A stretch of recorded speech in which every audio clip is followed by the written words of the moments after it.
You are now listening to the Knights Around the Table podcast.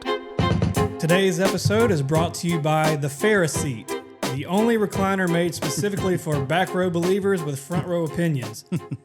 With their patent pending armchair preacher design paired with dual cup holders to keep your drink perfectly lukewarm, the Ferris Seat lets you critique with ease.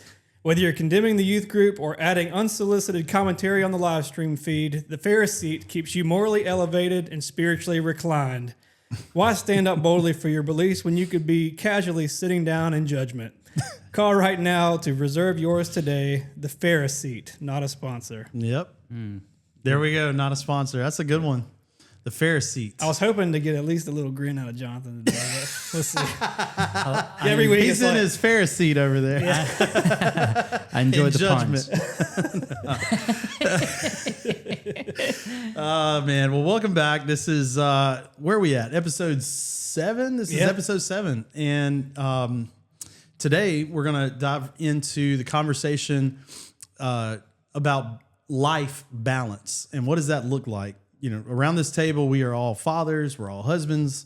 We work in many different capacities that require a variety of hours and a lot of responsibility. On top of all that, we're church leaders and a lot of things happening there. So the question is, in this busy life and the things that are going on, all the different things that are pulling us, where do you find balance? How do you balance that? And what does that look like for you?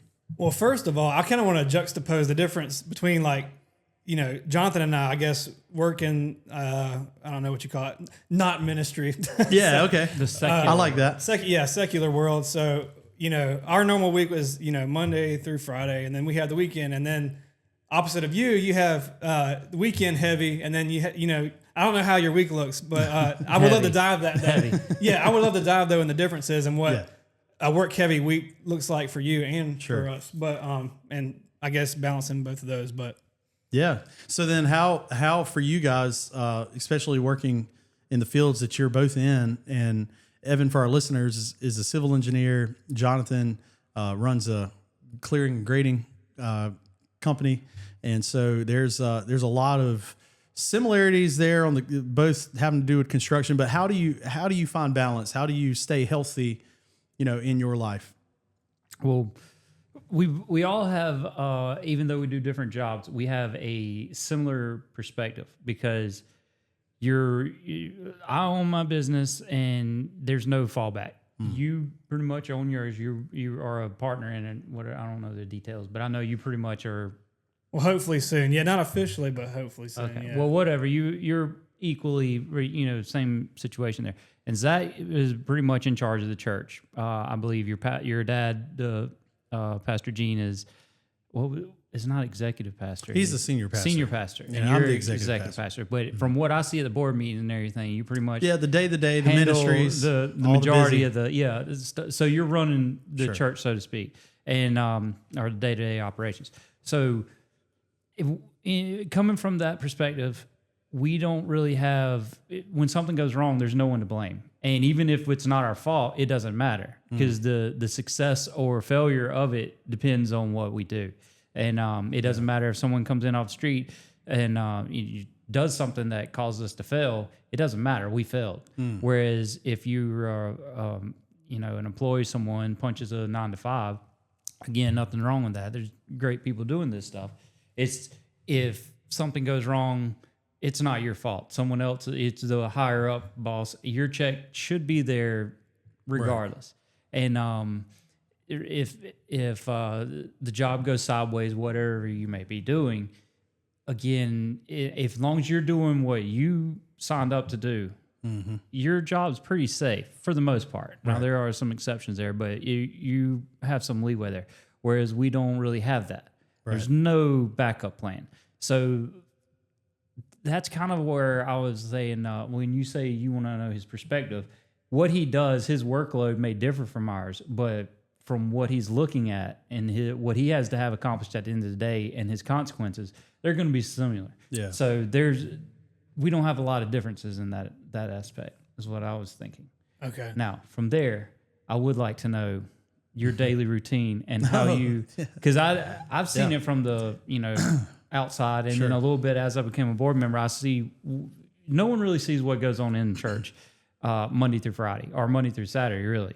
I guess Wednesday night you're there, Sunday. So when you leave church, you think all the pastor does, he shows up, preaches, make sure the lights are on, and that's it. Collects tithes, and then he's done.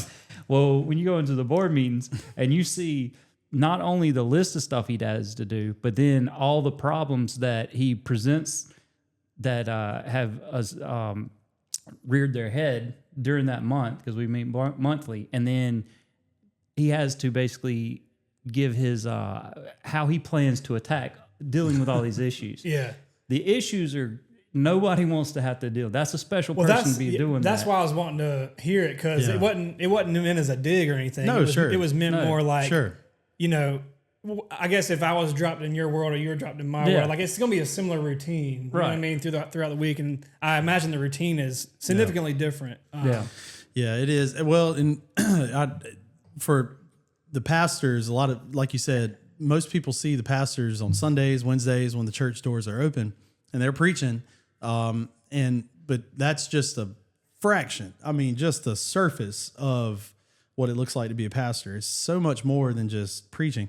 So our schedule here at the office, and for our listeners, we're going to make this kind of, I guess, more broad. We divide up. I mean, Pastor Gene has his roles, and he is very targeted on the congregation, congregation care. If there's someone in the hospital, I mean, there are hours and miles that man rides to go visit and sit at the hospital. I mean, sometimes it'll be an all-day surgery. Like, he'll just be up there. That's what he does. And that's very important for a pastor to be able to do that, because at the end of the day, the relational side of ministry, that aside from the message, that's everything. So having that strong relationship is very important. So he does that. Of course, we have an administrator that takes care of some office administration. In my role, everything from graphics. Of course, I come from a graphic design background.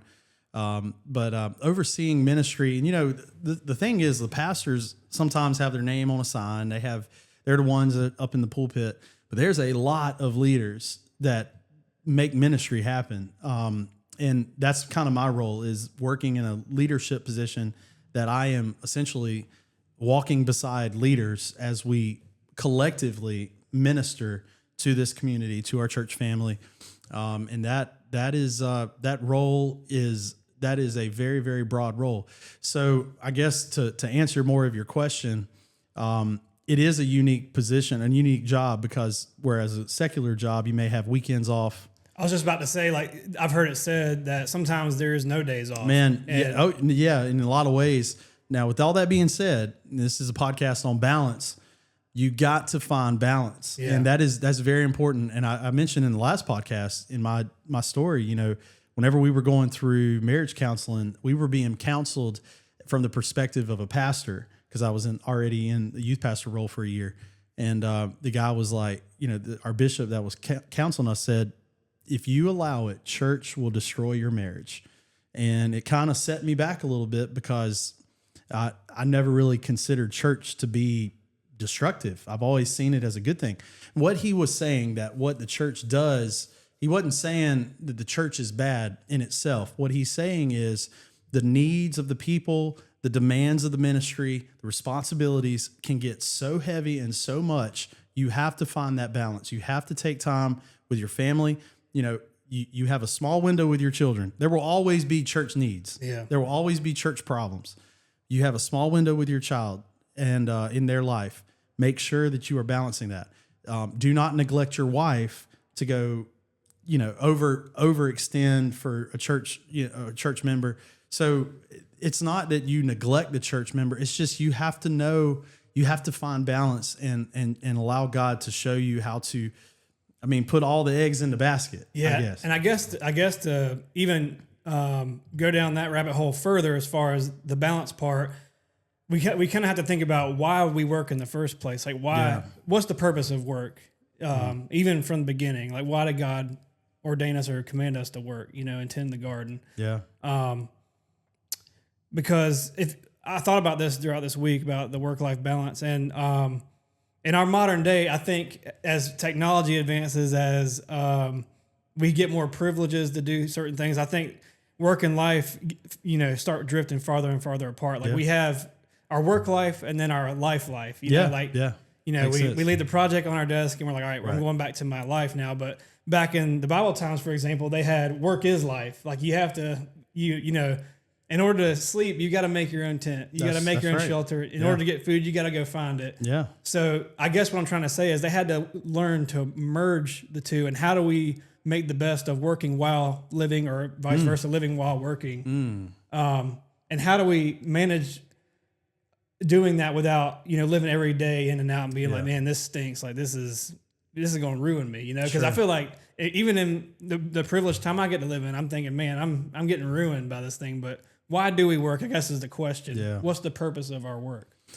Yeah, that's really, that's a question that all of us, I guess, need to always reflect on. It's like, why are we doing what we're doing? Do we feel a calling? Do we feel a passion? Are we supposed to be here?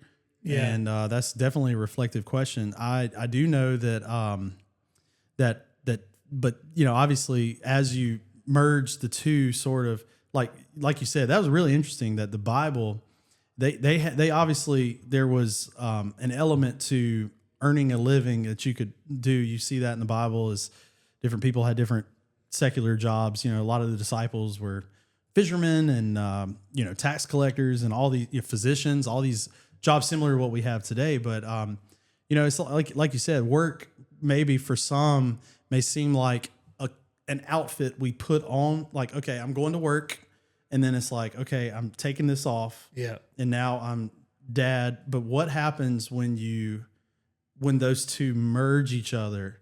How do you stay balanced? How do you fulfill that purpose? That's a very interesting question. Because he could have asked them, I guess what I'm saying is he could have asked them to just enjoy the garden and not do anything with it, but he asked them to maintain it. It was also during the original, he put them, I guess he made them the masters of the garden, so to speak, and they were in charge of everything. It wasn't work like we have now. It was more enjoyable, and it was a more, because it was a utopia during the garden.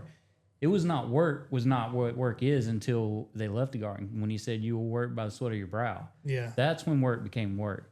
And then you had to survive by working at that point. And that means you had to, I don't believe there was trade at that time or exchange of currency. It was, you literally had to go harvest food or hunter-gatherer, whatever they want to call it. And then you had to build shelter, build clothing, the three things you have to have: shelter, clothing, and food. So that's what work was until the population got, so full that they could start exchanging goods and whatever currency for objects and stuff. That's when I believe work started developing, and as we see it now. And when you say they had you're right, 100% that when they were, their work was the same as their home life as it was work, because when they got home, they had to set up the tent to actually sleep. Well, technology has given us the ability to do so much more, but it's required so much more.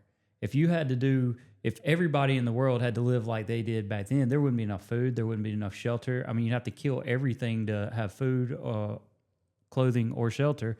So there would be no trees, no wildlife, no animals, anything. So you'd have to harvest it all. Yeah. So now you have the ability to produce massive crops with tractors and stuff. So your turnover is so much higher, but the work hour and the work, farmers, my wife loves to, when I tell her I'm a farmer, I'll give you all that story later. All right. But anyway, so when you're a farmer works, they don't have hours. They don't have set hours. They have completion.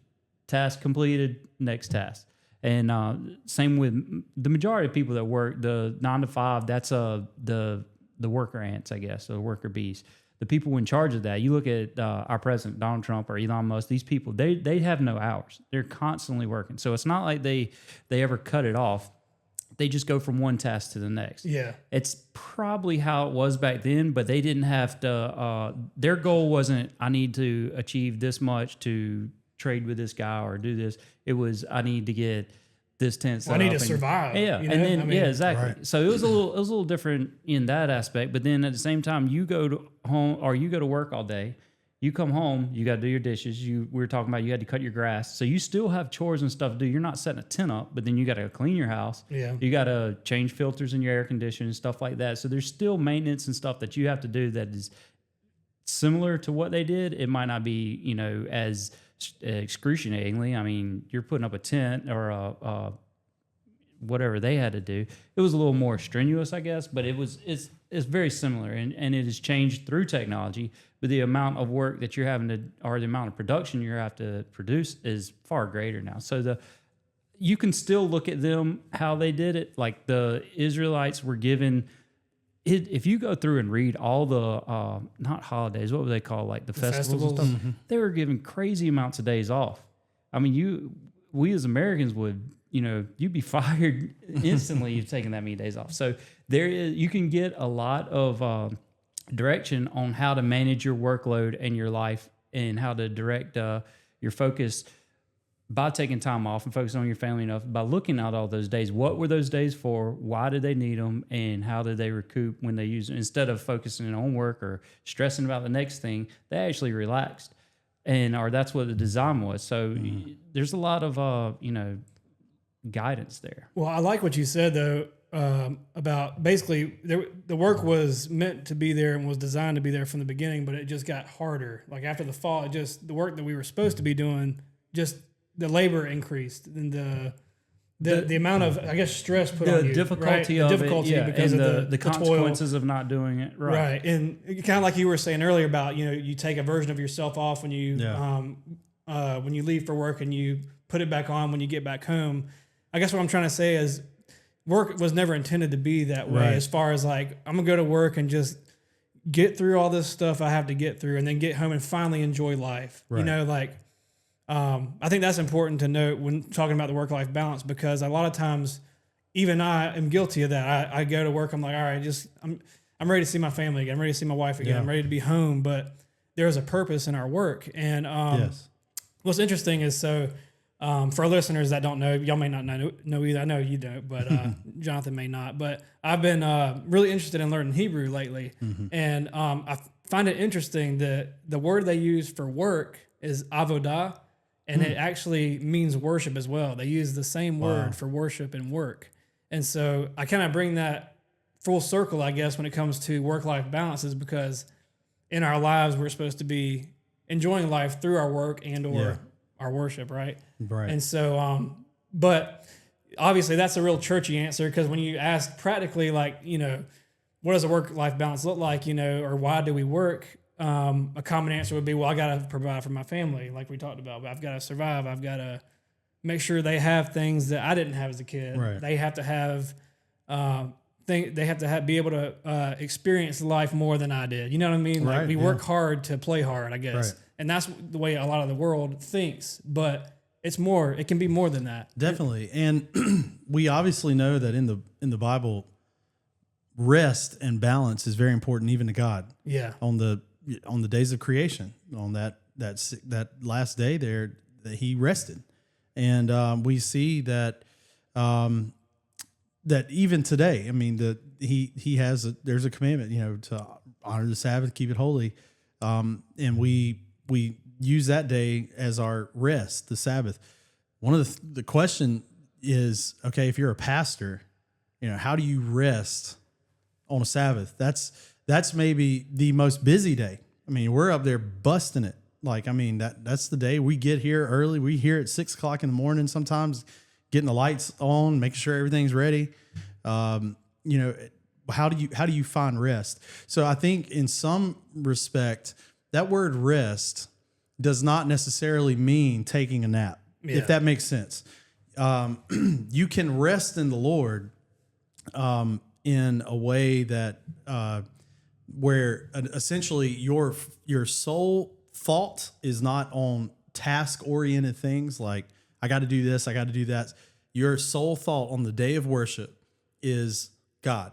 It's like a day that you spiritually, physically, mentally, like kind of cast everything else aside and find that balance, find that rest in Him, and get really essentially rejuvenated spiritually and physically, mentally for another week that you can go out and essentially, like you said, worship God through your work, through your everyday task. And that's pretty interesting that you brought that up about Hebrew. I'd never heard that before, because, the scripture says, in everything we do, do it unto the Lord. Right. And, so I guess maybe this sounds kind of trivial, but how, as a civil engineer, can you work and worship God daily? What does that look like for you? Or for both of you guys? Might be designing a church parking lot.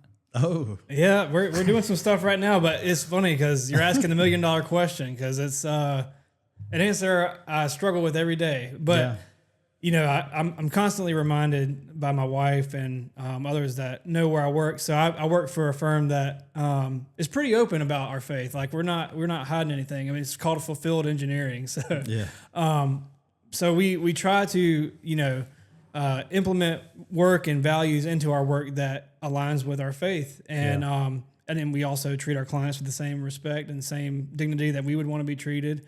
And so when you factor those kind of things in there, then and you're striving to live like Christ to those people, your clients or your colleagues or whoever, that would probably be the definition of working as unto the Lord. Now, it's easier said than done, because as you're sitting at your computer all day, or working on the same project for 6 months on end, you're like, all right, what's the end here? Like, what am I here for? But looking at the bigger picture, that's probably it.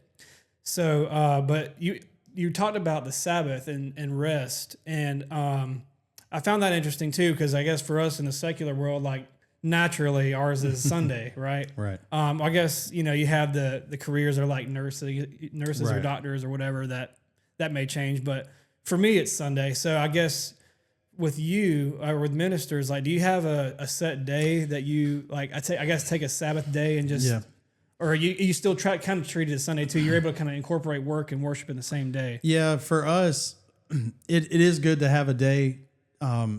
It's encouraged to have a day that you can not have to come in. You don't come in, don't worry about social media. It's important to have some of those things. But for us, we do find rest in the Sunday that we're here. We obviously it's a different form of we are working, so to speak, but it's not like for us. And this is the thing about being pastors. It's really when you remove yourself from, it's like you're just an instrument. I don't even know if this is really going to make sense to our listeners. A guitar can do the playing, or can make a beautiful sound, but someone has to play it. And so if you got somebody that's never picked up a guitar, it picks up a guitar and plays, which my kids right now, they're very interested in learning guitar. We have ukuleles. They come in there and they want me to get my guitar. I get my guitar out and I start playing, and they come in there with their ukuleles, and it is making a joyful noise. Yes, it's and they love it. So I guess what I'm trying to say is, in their hands, the instrument can only do so much. If you put that instrument in a professional musician's hands, that same instrument that was very limited in what it could do is going to suddenly now play a symphony. I mean, it's something just incredible. Yeah. So I guess what I'm trying to say is, we're just human, and we're very flawed. We only our abilities only go so far, and so the rest comes in when you know that the pressure of, all right, I have to deliver, I have to speak well, I have to do this. It's not about you. It's not your word. It's not something you're supposed to even do anyway. I mean, you're just the instrument up there that God wants to, I don't want to say play, that sounds bad, but essentially speaking through. And so there is rest in that. There's rest that when our day, our time, our mind, our attention, our physical, our thoughts, like everything is finding refuge and rest in His finished work. That's good. Yeah. It's like that's good. Yes. Even though you're working, quote unquote, like you're the one, you're the tool He's using to make the whole organization happen, make the structure happen. Right. Even though you're doing that, it's not a labor. It's a rest, as in I'm gonna just be in joy and live in satisfaction in what you did. Also, for me, right? when you finish something, there's like a rest or a when you complete something. Yeah. Kind of like when, I mean, this is not a great example, but when Jesus, the last thing he said is, "It is finished," and then it's almost like a relief. Yeah. So all the stress or everything you build up, that pressure is just gone. Yeah. So it's not to that extent. That's Right. a terrible example, but I Yeah. mean, you see what I'm saying. Absolutely. And, but the other thing I was going to say is, it's a question. Yeah. I don't know, but the Sabbath is originally on Saturday, correct? Right. Yeah, I think Is- so. Yeah. How did it become on Sunday? And I mean, I don't want to go down that wormhole. Yeah, That's I don't But I know. mean, like, is there something to that as well? I think there's a day that I could be way wrong, but I think Sunday at some point throughout history in the Christian church was designated as like, this is our worship, our day of work. I don't know if that came through some type of church decree or in the old ancient times. I don't know, but I think the Sabbath ultimately can be any day that, in my mind, it is intentional that you are to worship God. If you worship God on a Saturday, okay, Saturday, you set everything down and you let that day be all about Him. That is very curious, though. Yeah, because the word Sabbath comes from Shabbat, which is This is the seventh day. it's the seventh day. Right. Yeah, And Yom Monday's Rish- the first day. Yeah. So that would make Saturday. But Yeah. Sunday's the first day. This is the reason I asked that. I thought about this. I had this crazy thought one time. So if you're on a shipwreck and you got washed up on a desert island, you got one coconut tree and a rock, and that's it. You lose track of time. So you don't know which the first day of the week. Right. Would it matter at that point? So Oh, that's no, how yeah. I originally thought about this. So our producer Keeler, thanks Keeler, Thanks, Keith. got AI on it, and so this is Google AI. It says the Christian Sabbath transitioned from Saturday to Sunday due to the belief that Jesus's resurrection occurred on the first day of the week, which is Sunday. So I guess you have Good Friday, Saturday, and then Resurrection Sunday. That would Interesting. make sense. That would make sense. So Also, if wonder that's how incorrect, they take it up with Google. kept up with all the days coming from that many years ago. yeah. Like, I'm how sure did they somebody had a even- calendar somewhere. Well, yeah, but who came up with the calendar? How did they know? I don't know, And man. then it was like consistent. I did see something about how they got the 12-hour day or 24-hour day, and everything revolved around 12 hours or something. Very interesting. Before I forget, and before we move into our first segment, I did want to throw in a little pastor perspective because you mentioned we do find rest on Sundays. It's the relief to see what the fruit of it, of all that preparation and Lord moving and working. I will say this though, Mondays are the hardest days for pastors.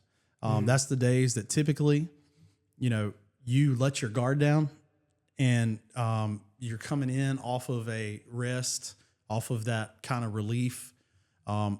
Up until that weekend, you've been preparing, you've been in the Word, it's been building.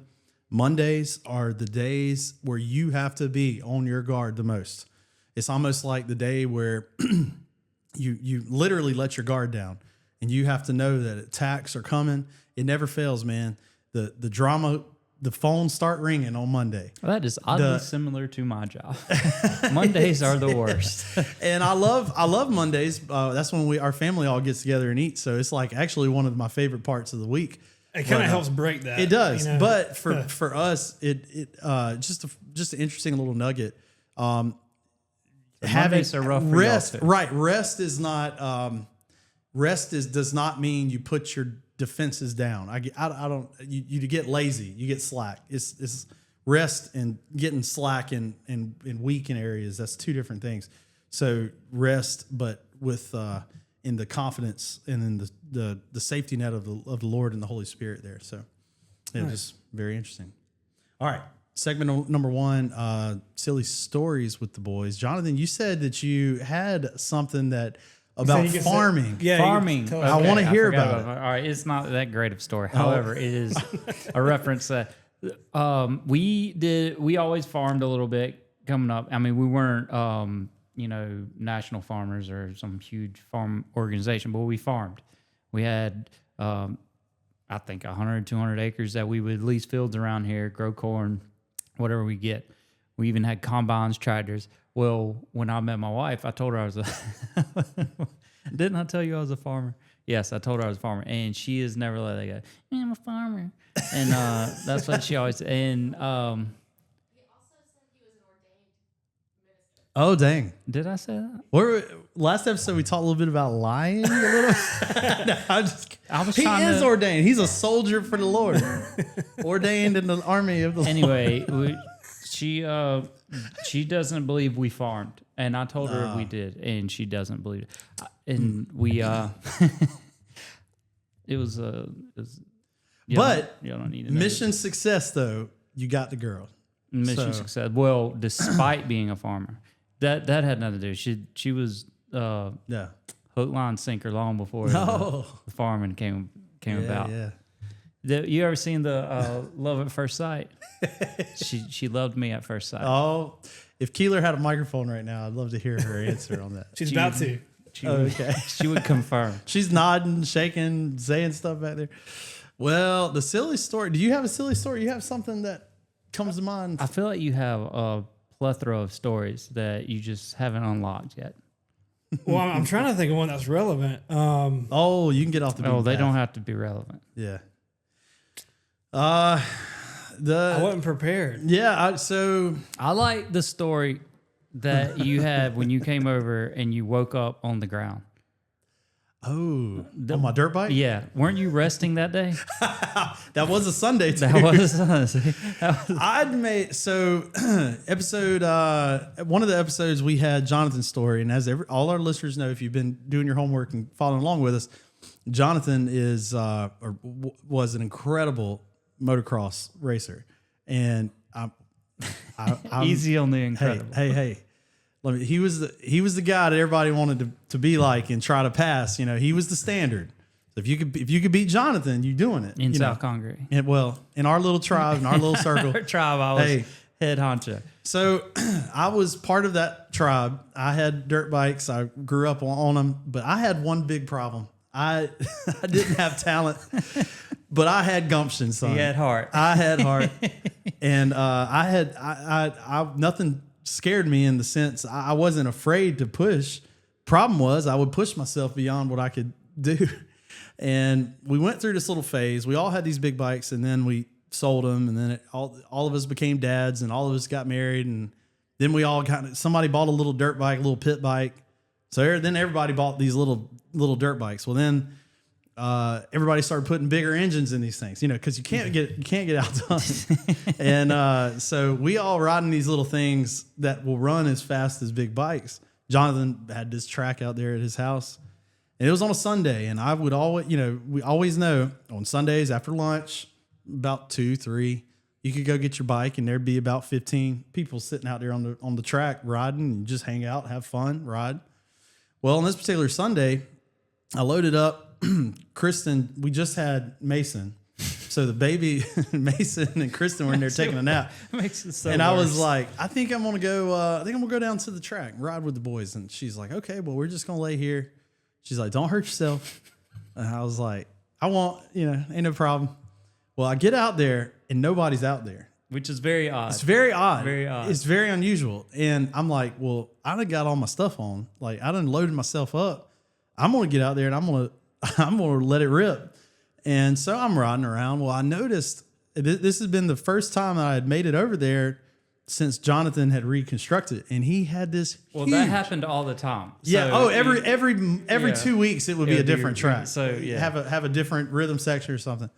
There was a huge triple that Jonathan put in, and it was just this massive jump. And I'd go by it, I'd ride over it and go, man, like, I'd double it or whatever. And I was just like, I know what was going through here. If it's here, somebody's jumped it. Yeah. And if somebody's jumped it, then I can jump it. Well, yeah, That's my the bike's way- as fast as theirs. All I got to do is start. tighten them up and go for it.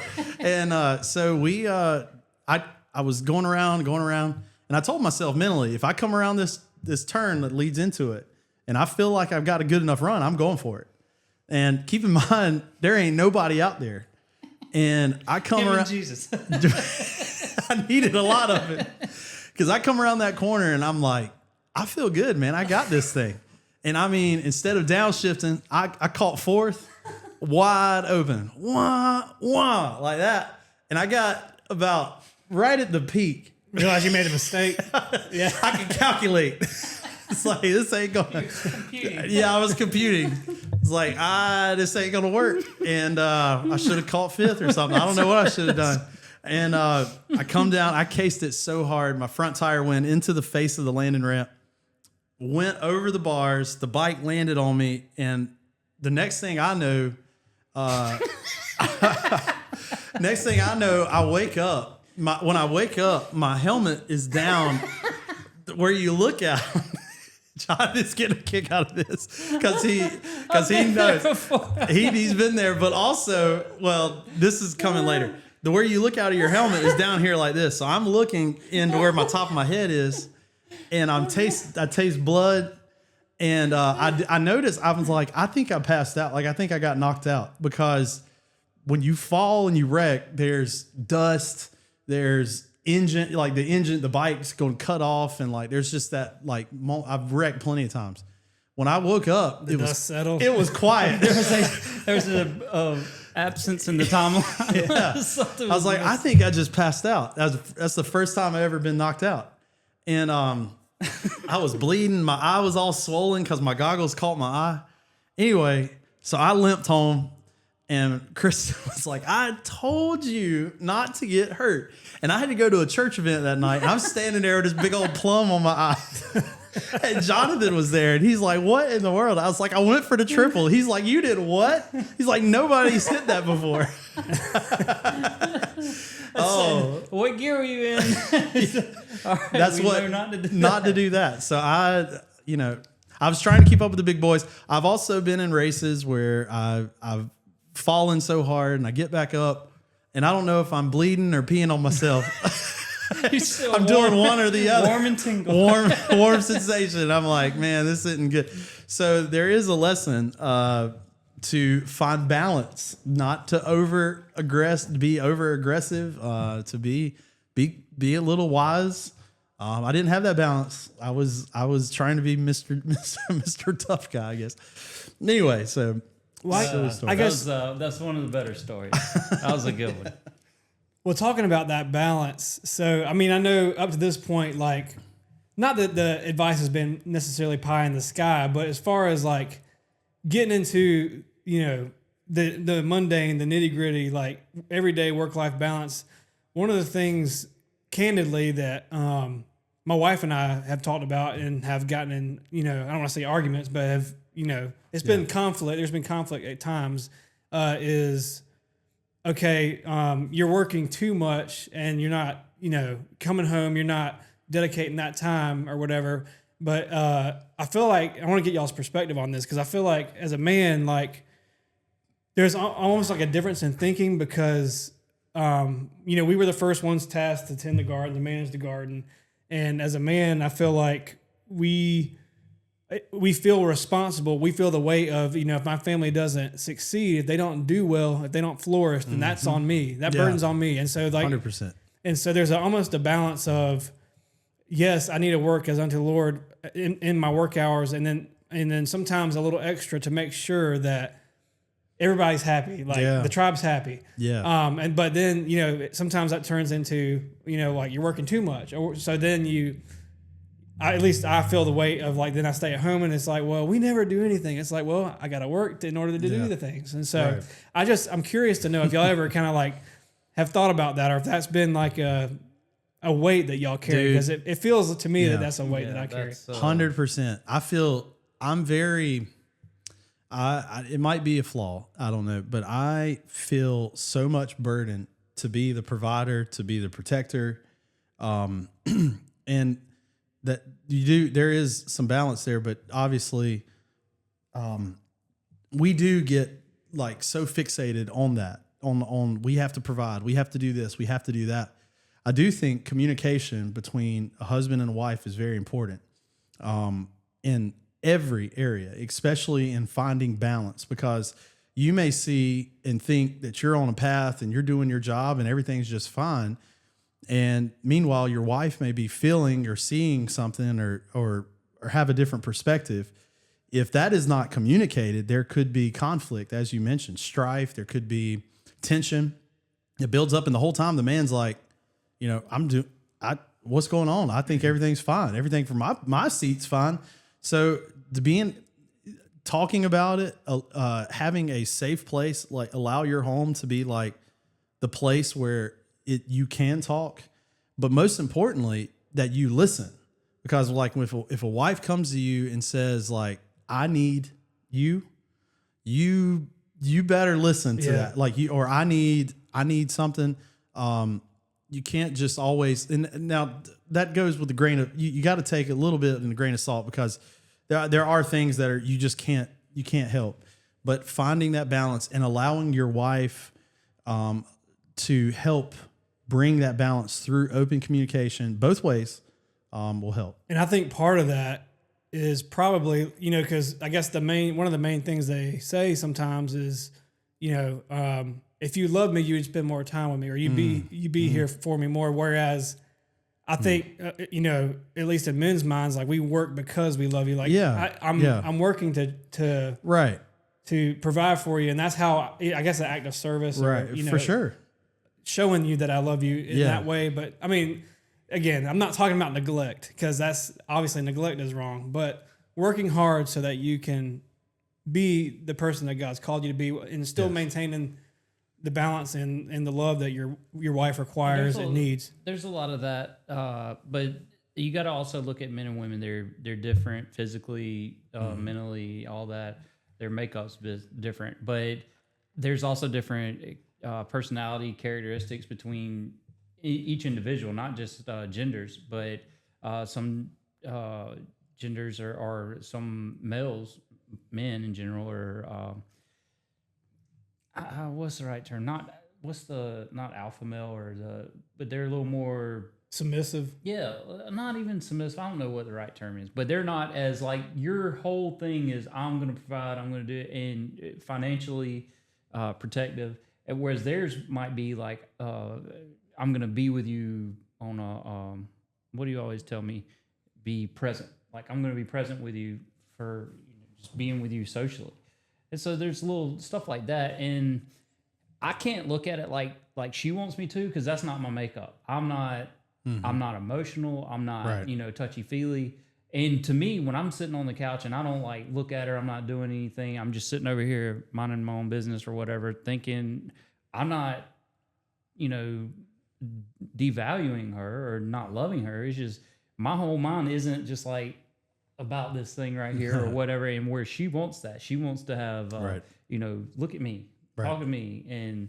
And it's, so I get that a lot. Yeah. And that's personal makeup. That's not I don't know that it would be a gender thing or whatever. Yeah. I just know that's how I think you're onto it there. I mean, I think that's something I think a lot of men struggle with. Yeah. You know what I mean? Like, as far as they think that's love, or it is love. It is love, but it's their form of love. Yeah. And that's why I say, I think communication the whole way will help bring perspective, understanding. There's things that whenever I got married, I'll never forget it. And it changed. I mean, I'm talking 180 how I do things as a husband. I didn't cook as a child in my house when I was, growing up. I did a little bit of food preparation down here at Royal Rangers. I did mean 10-fold dinners whenever we have it around the fire. And I could do a bowl of spaghetti for you, maybe. I could do scrambled eggs, but I didn't cook. I didn't do a whole lot of that growing up. So when I first got married, after everything was done, I went back into my default like I always did. I put my dishes in the sink and went and sat down. Hey, looking back, I'm a little bit embarrassed to even say I did that, but I didn't think there was anything wrong with it. And Kristen didn't say nothing. She's over there just cleaning. And one day she said, she's like, will you come over here and help me? And I said, oh man, yeah, I'm sorry. And I was like, all you got to do is let me know if you need something. I'll come over there and do it. She's like, I shouldn't have to. And when she said that, it did something. It rewired my head, because I'm like, she will never have to tell me that again. I don't want her to be like, I shouldn't have to tell you to be a good husband or like to do your side. So I'm thinking to myself, like, okay, through that communication, like, how can I do things differently on my end to help bring balance and things? So it is. Yeah, because it's interesting that you brought that story up, because I was just about to say, to counter that, women don't like lazy men either. So it's that's like, very true. What do you want from now, kid? Not right. No, but it's serious. Everything. Yeah. But it is hard, man. Like you said, when you work all day, and you're out there providing. You come home and your wife has needs, your kids have needs, your yard has needs, the house has needs, the food has to be done. You got to get everybody together.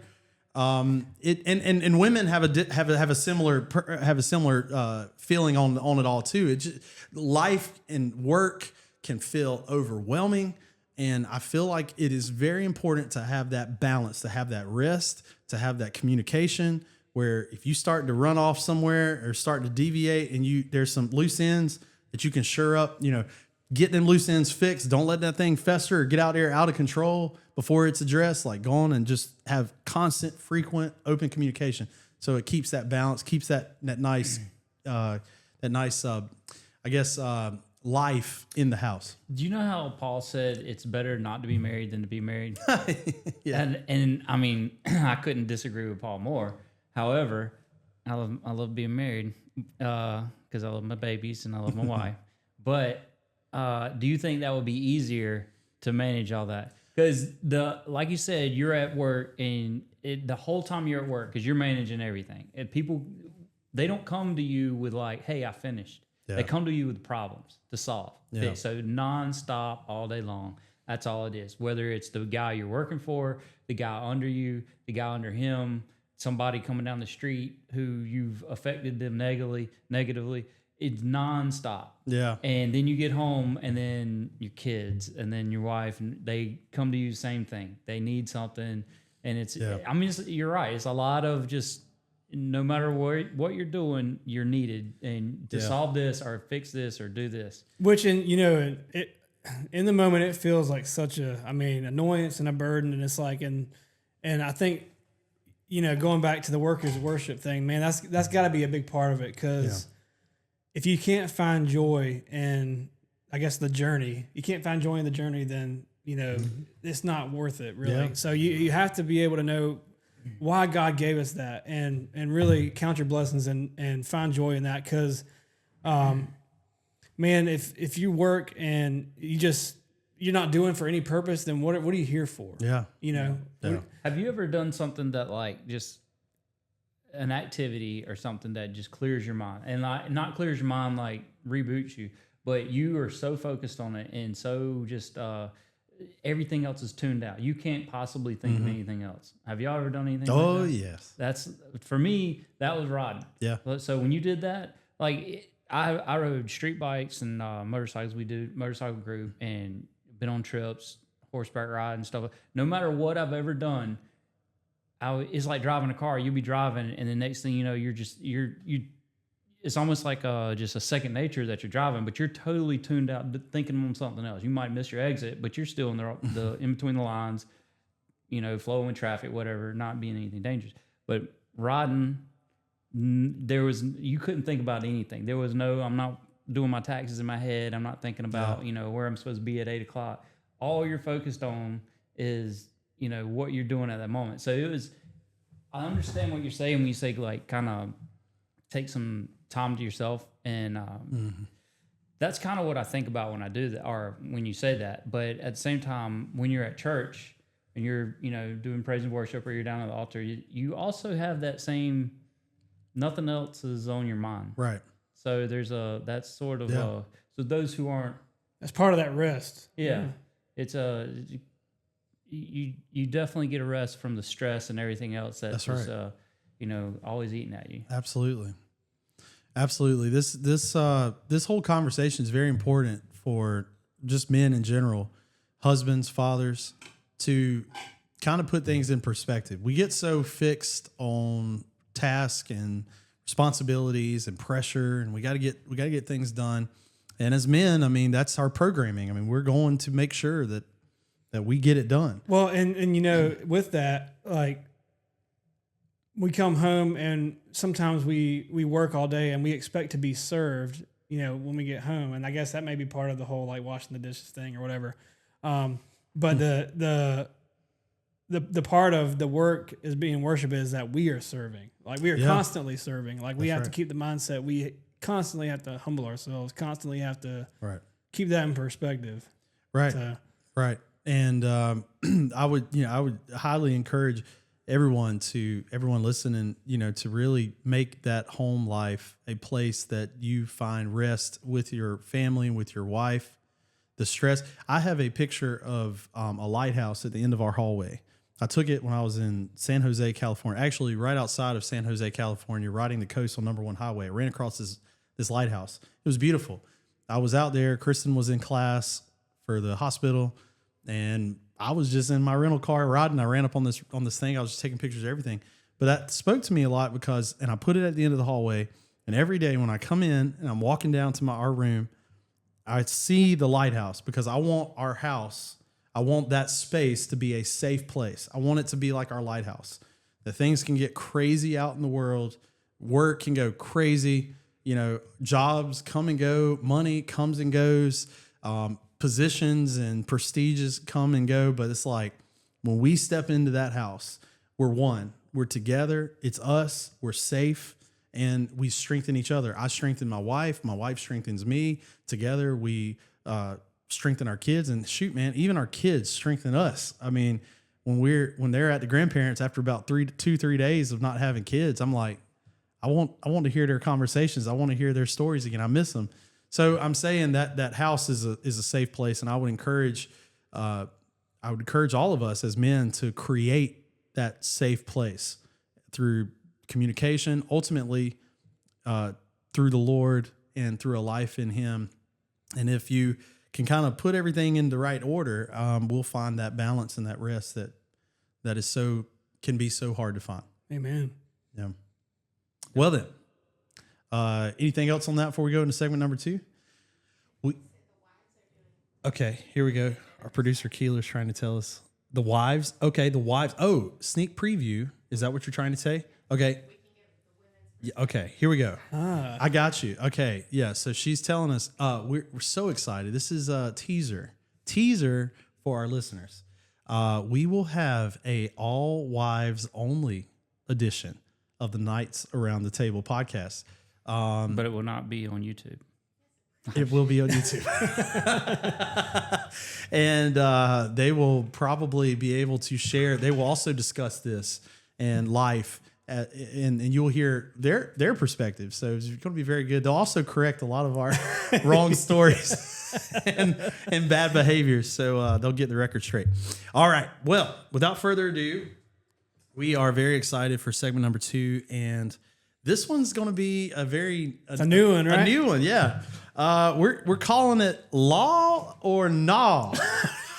All right, where every one of the guys here will have a paddle, and the whole premise of this segment is to we with the help of AI, I believe, ChatGPT coming in clutch again.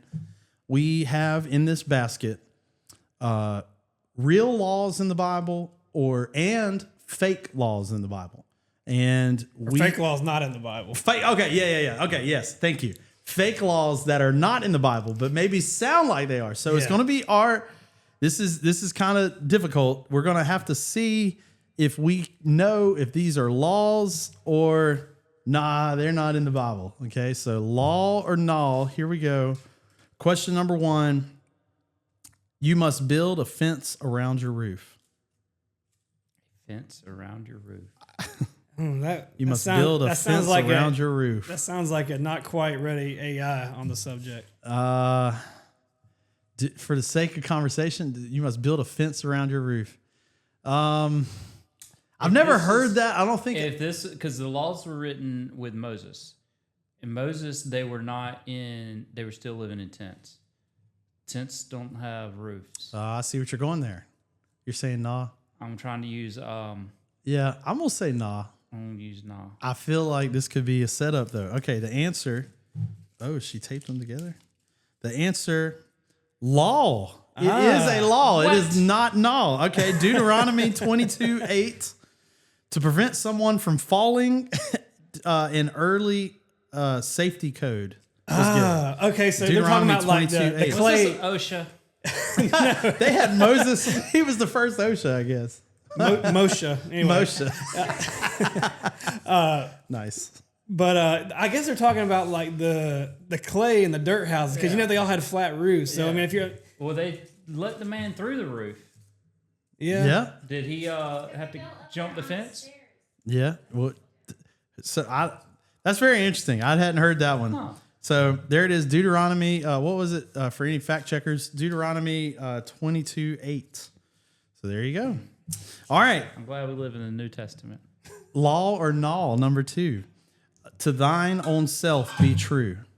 ooh, that sounds very self-worship esque. Sounds super sacrilegious. To thine own self be true. I think I've heard that. I'm going law. Law. Oh man, I think I'm to thine own self be true. You know, I think this could be one of them trick questions. To thine own self be true. Can I get a The reference. We need like lifelines. no, I need a can I Call get a friend. Can I get it in a sentence? Sure. To thine own self be true. To thine own self be true. All right, I'm gonna go out there. I'm just for the sake. I'm gonna say law. We got null. What you got? I'm law. I'm gonna try to see what we got here. Okay, the answer is no. Oh, man, No. I thought we were playing a little word game here. I smell a little. That's a Shakespeare from Hamlet. I was about to say. I knew I'd heard that somewhere. No, I wasn't thinking that it was meaning like law. Like I figured it would be like Find your truth. You know, yeah, that's what it sounded like. But I was like, I bet this is taken like out of context That's specifically what I was thinking, out of context to like, try to right. Don't lie to yourself. All right. That's what Now that I've gotten 2 wrong. Pastor I'm has an gotten over. 2 wrong. Honestly, I'm a sheep over here. Hey. All right. Law or null number 3. If a man greets another with his left hand, he must wash before entering the assembly. That's a law because that Law. was his wiping hand, wasn't it? I'm pretty sure that was it. That could be. I think you might be right. Let's see. Man. It is. Oh, no. LOL. What? We were so confident. Well, I know that's a cultural thing. It's got to She be. just took a picture That's of us, too. that's so a secular law then. Yeah, that is a cultural thing though, because I've heard that in many cultures that like for real they don't use toilet paper. So there's like if you shake somebody with the left hand, it's like what are you doing? You know? That's an insult. that is. If a man greets another with his left hand, he must wash before entering the assembly. Man, that sounded like some type of tabernacle. I know it did. You know? It did. See, this is interesting. Wow. Tough. Okay. Cleanliness is next to godliness. That's a law. No. No. Cleanliness is next to godliness. No. Don't do it, though. Don't fold under pressure. I'm not folding. I'm staying true. I'm true to myself. No. I'm going to say no. That. We're going to see, though. Okay. Nah. It is saying was popularized by John Wesley in a sermon in the 18th century. Huh. Well, my grandma told me that all the time. Yep. It's a John Wesley. It's not in the Bible. So very, very, but still pretty true. I'm an ofer right now. All right, here we go. I don't even know where we are. Next one. You shall not tie a rooster and a lamb to the same post. that does sound like an old law. Let's see. All of us say law. A rooster or a lamb. Nah. I mean, it does. It sounds pretty accurate. Who came up with this game? I will say, ChatGPT is fooling us again. here's the thing, though. We all said law. What are the implications of doing that? You know, like, like what's a rooster and a lamb cannot tie a rooster and a lamb to the same post. Now that I'm thinking, why would that be a bad thing? But I don't know. So some of these laws that are in the Bible are so they sound so much like this that you would think that these could be. All right. Money is the root of all evil. It's not a. Money is the root of all evil. It's not a law. It's just. I'm gonna say no. That's It comes. I it's think a it comes from saying. Scripture, right? Like Yeah. The love of money is the root of all evil. is that right? What do you think, Jonathan? I think the love of money is the root of all evil, but is that a law? Oh, wait a minute. I can't change now. I done can't selected. change. I think. Well, you're going. Somebody's gonna be right. All right. I think that this could be a tricky one. Nah. Ah. 1 Timothy 6:10 says the love of money is the root Yeah. of all kinds of evil. It is often misquoted. So the question was, money is the root of all evil. But it's the love of money. The love of money is the root of all kinds of evil. Yeah. Okay, get a little ticky tack on the My wife's nickname is Money. Oh yeah. Does that need to be a silly story? I'm just Where that kidding. come- Okay. I'm just kidding. All right. Don't muzzle an ox while it works. Don't what? Muzzle an ox while it works. That is a law. Well, I feel like I remember that one, 100%. but I'm gonna say no. 100%. All right, for the sake of the game and the argument, don't muzzle an ox while it works. All right, well, let's see. Don't muzzle the ox while it works. Law. Thank Deuteronomy 25:4. Let animals eat as they work. I dropped the mic on that one. There we go. Wow. So, if you want Bible trivia, law version, don't be on the pastor's team. He might not get you to the finish line. This is very interesting, though. Return a cloak taken as a pledge before sunset. Oh, 100% law. yeah. I'm gonna say law on that one. We read, reading the Bible through to our girls. We got to Deuteronomy. I breezed through Deuteronomy and Numbers because it's a lot of this. That might be why I don't know these. We do a thing here called Say It, Pray It, Believe It, and we read through the entire Bible in consecutive readings. I always fall on Numbers, always. Really? And You do not follow Deuteronomy. apparently, well, it's so many. Let me tell you, I read through about 3 o'clock in the morning one morning till about 5 in the morning about a man and what he is to do with himself and not do with himself, and we got into some gory details. There's some crazy things that in there that you wouldn't think. So this is very interesting. So what was it that we all said? Law, return a cloak. I believe I've heard this one before. I do. Yeah, I think I said law on that one. Law, too. yep. Yeah. Exodus 22, 26 through 27. It might be the only what is that? The only covering. Oh, only cover. I couldn't read your handwriting. Only Sorry covering about that he has, so he's not naked. Yeah, it might be the only covering a poor person has. There you go. So that's why it's the law. All right, so before sundown, Yes. I would say they didn't live like, next door. And the only way they had to get somewhere is walk, ride a donkey or a camel. So, I mean, Start early. yeah. What's the point of barring if you got to have it back? It's a law. You better figure it out. All right, this is the last one for us. If your enemy's donkey falls down, help him get it up. Oh yeah, 100%. Your enemy? If your enemy's donkey falls down, help him get it up. Now that's the caveat. I don't know if it's like I know the language I'm thinking of is neighbors. If your neighbor Okay. is donkey, but I Yeah. don't know if it's enemy or neighbor. What is Hebrew for enemy? I don't know Because that. Offhand. Because I mean, just going off of my context clues here, in when the Philistines were their enemy, they weren't helping them get donkeys up. You're right. I'm gonna say no. And Yeah. this is. I think you're right, Evan. I think it's very parallel and similar to actual law. So they're trying to trick us. I think it could be a trick. No, she says it's not trying to be a trick. So also, the Samaritans were viewed as the enemy, and he picked them up. Yeah. Then you have love your neighbor as yourself. So he was the good neighbor, right? He was talking a good neighbor, but Samaritans themselves were viewed like dogs. Worse. right. So that would.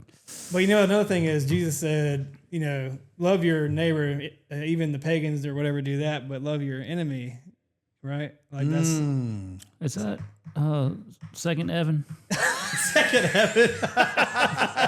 no, it really says that. He says, Yeah. I think You remember you're- that? Yeah, yeah. I think you're exactly right. Love, Like, you It's love your it's enemy. easy, Love your it's easy enemy. to It's love easy your, to love your your neighbor. But friend did or he tell do him anything. to help his donkey up? Well, I'm just trying to parallel that with Sure. I love you. I ain't. It you sounds donkey like a up. biblical principle. Yeah. I'm gonna It go sounds with like a no biblical on the biblical. enemy. all right. Principle. We all know Evan's coming to help I'm us. saying no because I think it's a play on something that was said. I think it could be a trap, but it's a law. It's a law. Look at it. Oh. It was second Evan. It was Exodus 23 9 through. You said 4 and 5. 4 and 5. Your enemy's donkey, you got to help up. Even if you dislike the owner,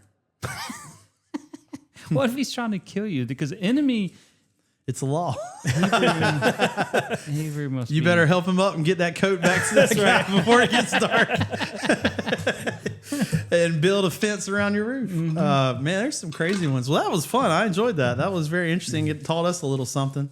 So I'm thankful that, not to get super sappy into spiritualism, but I am thankful that when Jesus came, like all these laws and a lot of these things, he became the new covenant, and we don't have to live under the old law anymore. Even though we better live Some of the in laws, the law though, of the land that aren't spiritual, like building the roof or the fence around your roof, that's not a spiritual law. No, that was Well, what's So- interesting because he summarized the law into two things: love God with all your soul, mind, and strength, and then the second one, love your neighbor as yourself. So I think if you're talking about building a fence around your roof, you're basically saying like I'm trying to protect my neighbor, like I'm to trying love- yeah. you know what I mean? And Right. it kind of Yeah. all centers around. But that's a detailed effort on how to protect your neighbor. So what Yeah. I'm saying is, under the new covenant, does that law still apply?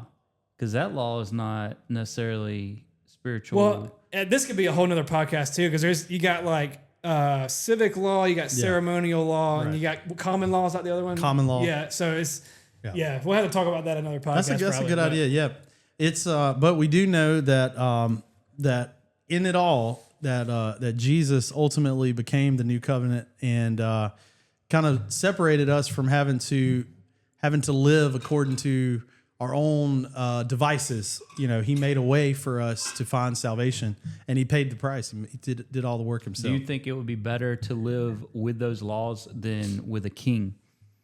Like they asked for the king. I think so. Because God said so. He said, "If you get a He king, did. But you get a why did king, they it's want gonna-" one? They wanted somebody that would, I don't know. They wanted somebody that would rule them in and be the champion for them. I guess I don't know. But that brought a lot of downfall for sure. A lot of turmoil. So, is there anything you want to give anyone a shout out before we go? Oh, I feel like I know. You got another Miss Rhonda one? She's listening. Miss Rhonda did send me that.